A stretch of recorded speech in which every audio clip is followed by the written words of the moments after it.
Assalamualaikum warahmatullahi wabarakatuh. Sebelumnya, perkenalkan saya Ulfa Ariyatul Azizah dengan NIM K7122326 dari kelas 1D. Di sini saya akan menjelaskan tentang pengaruh motivasi orang terdekat terhadap peningkatan ketekunan belajar dan hasil belajar siswa sekolah dasar. Untuk materinya ada sikap ilmiah, motivasi, sikap tekun, dan cara memberdayakannya kepada anak SD.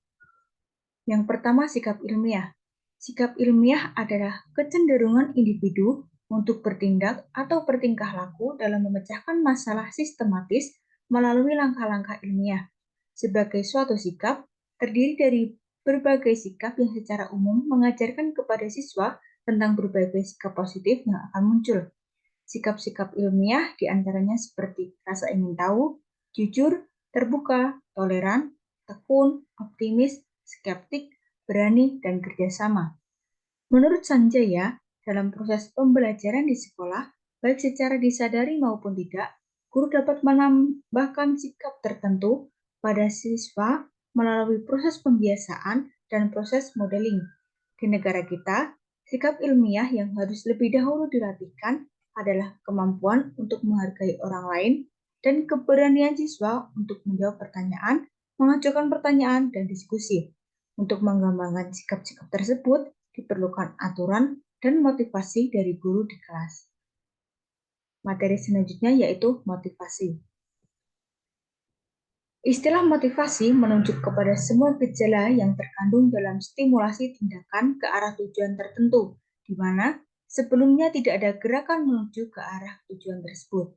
Motivasi berasal dari bahasa Latin, movere, artinya menggerakkan atau suatu yang mendorong seseorang untuk melakukan sesuatu.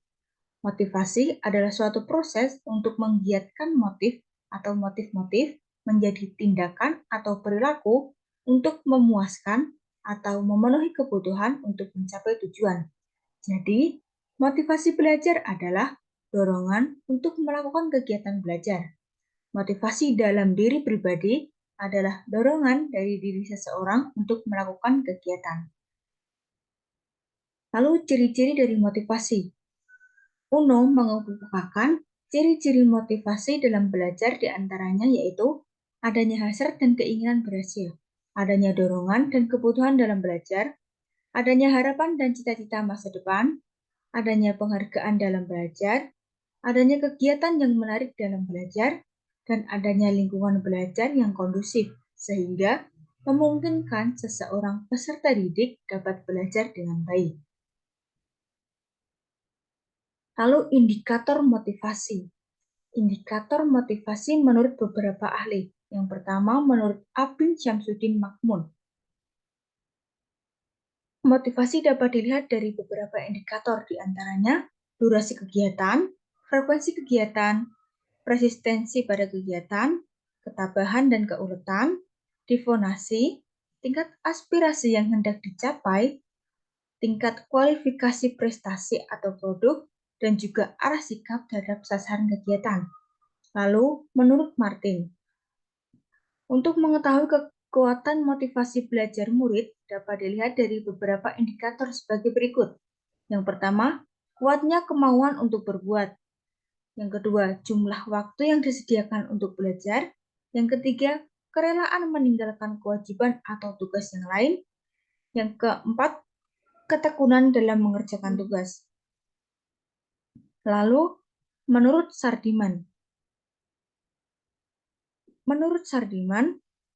indikator motivasi belajar adalah tekun menghadapi tugas, ulet menghadapi kesulitan, menunjukkan minat terhadap bermacam-macam masalah orang dewasa, lebih senang bekerja mandiri, dan dapat mempertahankan pendapatnya. Materi selanjutnya yaitu tekun. Menurut Gagne, sikap adalah suatu kondisi yang internal. Sikap merupakan kecenderungan pembelajaran untuk memilih sesuatu. Tekun adalah melakukan semua pekerjaan dengan rajin, teliti, sabar, hati-hati, dan sungguh-sungguh.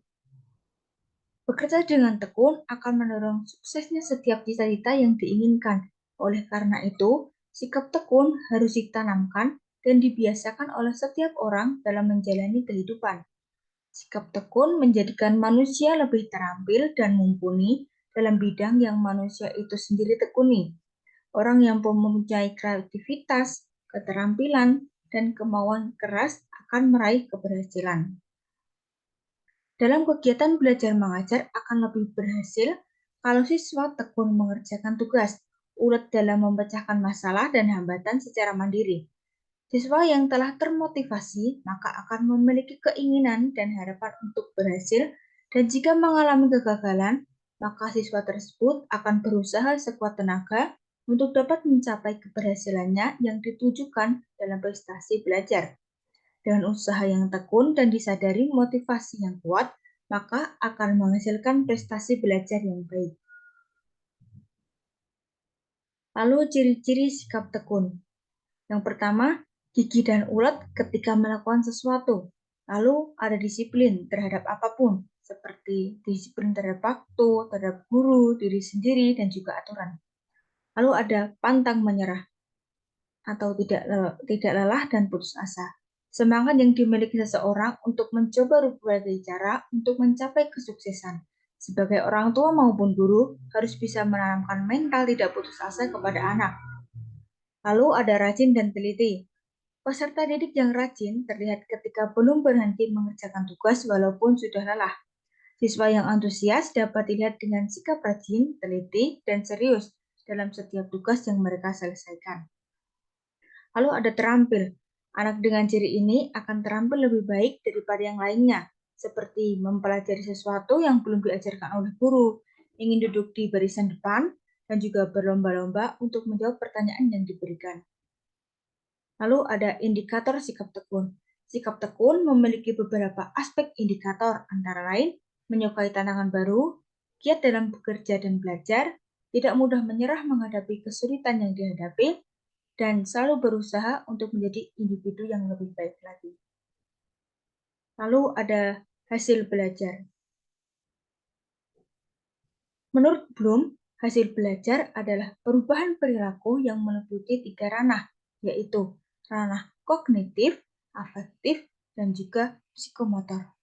Ranah kognitif meliputi tujuan-tujuan belajar yang berhubungan dengan pengetahuan dan pengembangan intelektual dan keterampilan. Ranah afektif meliputi tujuan-tujuan belajar yang menjelaskan perubahan sikap, minat, dan nilai-nilai. Ranah psikomotor mencakup perubahan perilaku yang menunjukkan siswa telah mempelajari keterampilan manipulatif fisik tertentu. Lalu cara memberdayakannya pada anak SD. Untuk membiasakan meningkatkan ketekunan dengan motivasi, dapat dilakukan dengan cara seperti memberi penghargaan secara verbal. Pernyataan verbal terhadap perilaku yang baik atau hasil belajar siswa yang baik merupakan cara paling mudah yang sangat efektif untuk meningkatkan motif belajar anak menuju pada hasil belajar yang baik. Lalu, memberi contoh dan saran. Menumbuhkan jiwa siswa yang rajin dan berdedikasi merupakan proses yang tidak singkat, sehingga harus selalu memberi semangat dan keteladanan. Lalu, membiasakan siswa mengerjakan sesuatu secara tuntas, sebaik apapun pekerjaan itu, jika tidak dilakukan secara penuh, maka tidak bisa menjadi pekerjaan. Lalu menggunakan nilai ulangan sebagai pemacu keberhasilan pengetahuan atas hasil pelaksanaan akan meningkatkan ketekunan siswa. Tetapi, sebagai orang tua, kita tidak boleh menetapkan ekspektasi terlalu tinggi, karena siswa harus rajin.